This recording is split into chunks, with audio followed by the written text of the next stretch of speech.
Lepas tu aku dah beli Magisin punya protector dipanggil cage ni. Kalau kita beli dia tak akan bagi lah. Lepas tu yang ini adalah seller yang baru. Yang ini untuk kita punya attachment juga yang kat sini. Ini adalah Telesin punya ND filter untuk S Pro dan S Pro 2. Lupa pula. So kalau kita pakai kamera ni dia lebih cantik sebenarnya, dia lebih sharp, tapi adalah dia punya downside nanti aku ceritalah. Untuk geng-geng motor vlogger dia akan pakai 16 ataupun 32. Tengoklah atas korang punya footage yang macam mana. Jadi kenapa kita kena pakai ND filter, disebabkan kita nak maintain.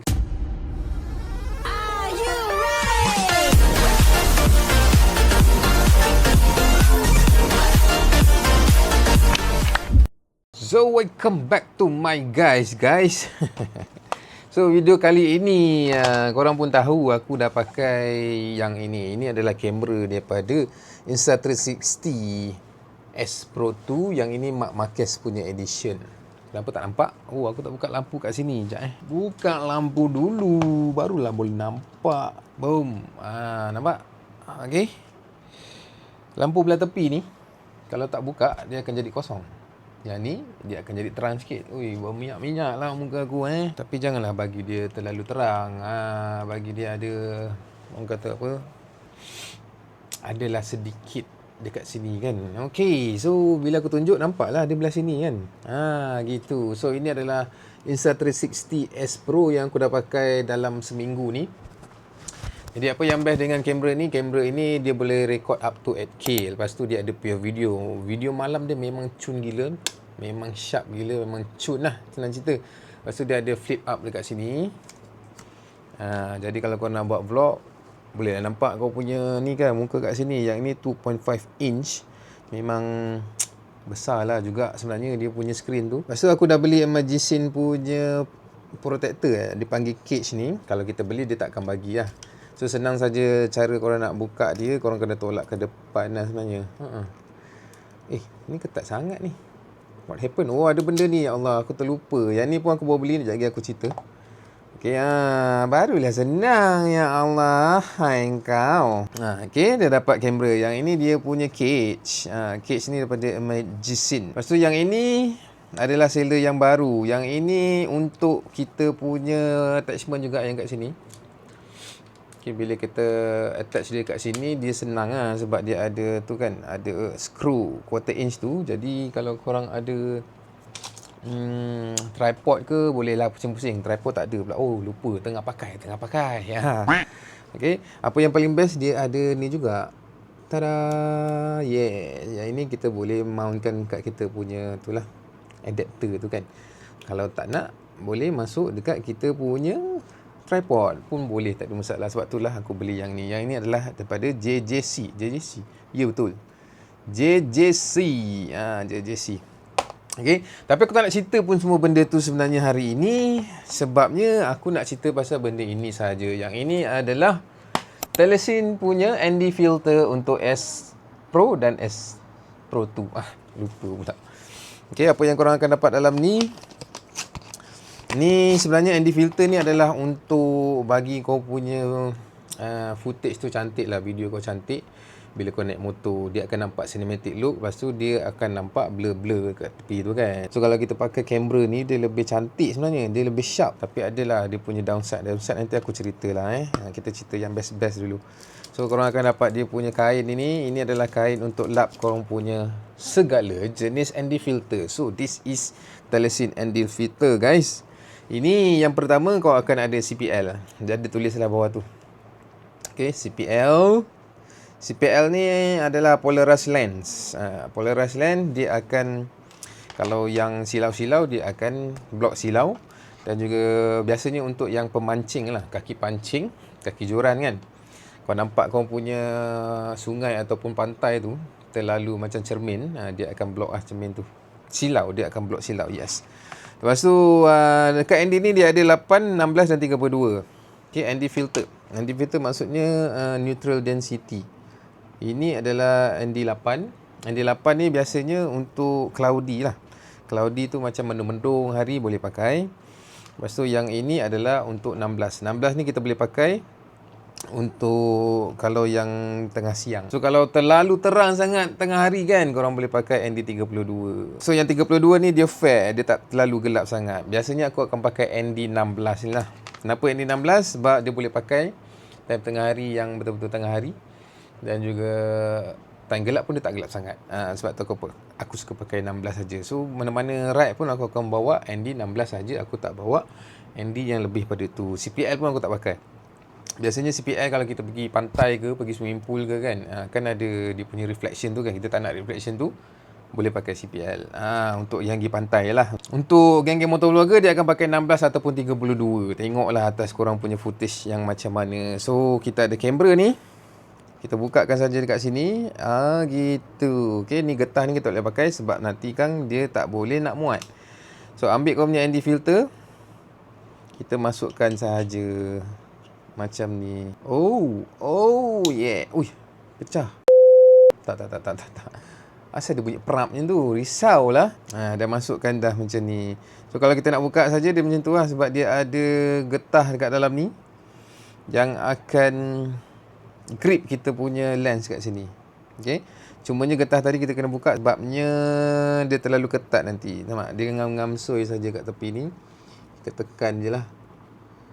Kan? Ngam-ngamsoi. Kita tekan saja. Pup.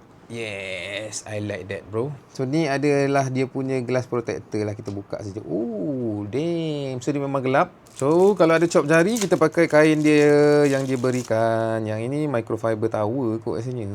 Kita lap lah. Okay, lapkan saja. Macam tu. Yeah, dah kembali hitam, gelap, mantap. So yang ini kalau korang pakai mood yang biasa, dia akan jadi macam ni. Ini mood apa? Yang ini adalah mood yang biasa. Nampak? Dia tak ada nampak beza sangat kan? Atau kalau kita pakai yang ini adalah mood auto. Mood auto. So kalau mood auto, kalau kau pakai, dia takkan ada beza sangat lah. Sebab dia dah akan autokan semua benda. Jadi dah pasang tu nampak cantik kan. Jadi kenapa kita kena pakai ND filter? Disebabkan kita nak maintainkan dia punya shutter speed dan juga ISO. Sebabnya kita kena ikut 180 degree punya rule. Ini geng-geng kamera punya istilah. Jadi apakah maksud 180 degree rules tu adalah kita gunakan ND filter untuk kita dapatkan shutter speed yang kita nak. Contohnya yang ini aku buat 4K 30 fps. Tapi bila kita apply dengan 180 degree rule, kita kena double the frame rate. Kalau korang boleh tengok kat sini. Okay, nampak tak? Yang ini adalah 4K 30. Bila 4K 30, dia takkan nampak. Sekejap aku buka. Wow. Kalau korang tengok kat sini aku shoot 4K 30. Ada tulis bawah ni 4K 30. Okey, 16:9 untuk YouTube lah, melentang kan. Lepas tu macam mana kita nak ikut 180 degree rule tu, kita kena double the frame rate. Bila double the frame rate, nampak tak dekat atas yang ini? Atas itu belah sini aku punya shutter speed adalah 1/60. Okay, dia punya rule tu kita kena double the frame rate untuk kita nampakkan blurry kat tepi ni. Blurry, lepas tu dia punya shot tu dia cantik lah, dia tak patah-patah. Bila kita pakai shutter speed, kalau kita buat auto, shutter speed dia akan tinggi. Bila akan tinggi, dia akan jadi terlalu sharp dan dia akan jadi patah-patah, tak cantik lah kan.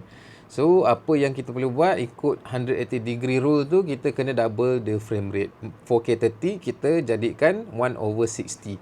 Tapi bila kita jadikan 1/60, kau nampak tak? Dia punya expose tu tinggi. Exposure dia terlalu tinggi. So, apa yang korang kena buat?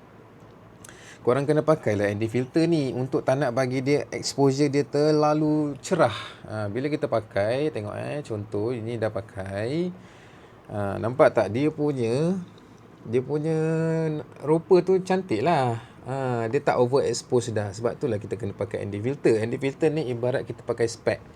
Bila kita punya mata dah terlalu terang kan, dah terlalu macam cerah sangat, kita pakai spek untuk kita dapatkan dia punya, alamak tak nampak pula tangan aku nampak tadi kan kalau aku buka ni, dia cerah, sangat cerah sebab kita dah setkan dia punya shutter speed terlalu rendah kan.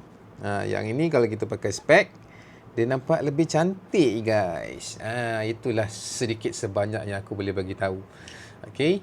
Nak bagi tahu tapi kita tak reti nak olah di dalam video macam mana. Itulah cerita dia. So yang ini adalah Telesin ND filter untuk S Pro ataupun S Pro 2. Harga dia dalam 100 lebih kot. Sebab dia ada 4 set sekali. Ada 8, 16, 32 dengan CPL. CPL tu macam aku cakap tadi, untuk kalau nak shot-shot dekat pantai ke boleh lah. So biasanya kalau kita nak buat blurry punya efek kan, bawa motor nampak macam laju kan, kita pakai yang ni. Okay, kita double the frame rate. Lepas tu lupa ISO pun korang kena adjust juga. Tak kisahlah kau pakai kamera apa sekalipun, kita kena buat manual. Lepas tu kita kena tukar daripada 1/30 kepada 1/60. Sebab kita shoot tadi 4K 30 kan, dia double the frame rate, kita akan jadikan dia satu 1/60. Lepas tu ISO dia nampak terlalu terang ni. ISO dia tak mau terang sangat macam tu, sebab dia nanti akan terlalu terang walaupun kita pakai ND filter ni. Jadi kita pergi dekat 800 saja. Okey, nanti 800 ni dia gelap pun tak gelap, dia cerah pun tak cerah. Itulah cerita dia. Sebabkan kita shoot 4K 30, kenalah 1/60. Dapat mantap disebabkan video ni terlalu panjang, apa kata kita jumpa next video. Aku akan belajar korang atas motor punya view pula. Dapat. Okay, so stay tune untuk next video. Aku akan ride menggunakan dia punya preset yang baik ni, ND filter daripada Telesin, dan juga kita buat preset manual tadi kan, biking punya preset. Dapat, mantap. So sebenarnya aku nak pakai dia punya yang ni. Yang ini pun dah sampai dah. Ini adalah dia punya apa nama ni, tempered glass, lupa pula, daripada Lion Seal. So ni aku tak perlu buat video kot kalau ni, sebabnya dekat TikTok. So aku akan buat video dekat TikTok, aku akan share dekat shorts ni lah nanti. Okay, stay tune. Yang ini next video kita cuba. Sebab biasanya kalau korang tengok aku punya video, bila aku tak pakai ND filter, korang boleh tengok dekat sini. Nak tunjuk aku punya bilik bersepah, malu pula. Nampak tak? Dia tak ada dia punya blurry semua, dia terlalu patah. Yang ini memang tak pakai ND filter lah. Sebab aku baru pakai aku punya kamera S Pro ni kan, nampak dia patah-patah kat sini. Dia tak ada blurry effect. So sebab itulah kita kena pakai ND filter. Kita nak maintainkan dia punya shutter speed dan juga ISO. Okay, aku rasa video sampai sini di sana. InsyaAllah kita jumpa next video. So kalau ada sebarang pertanyaan boleh tanya di ruang komen. Apa lagi? Itu je lah kot. Okay, next video kita cuba untuk ambilkan footage yang atas motor punya. Okay, Assalamualaikum. Gerak lu Papua Raja. Aku Syazul Narizat. Like dan subscribe betul. Cun gang. Mantap.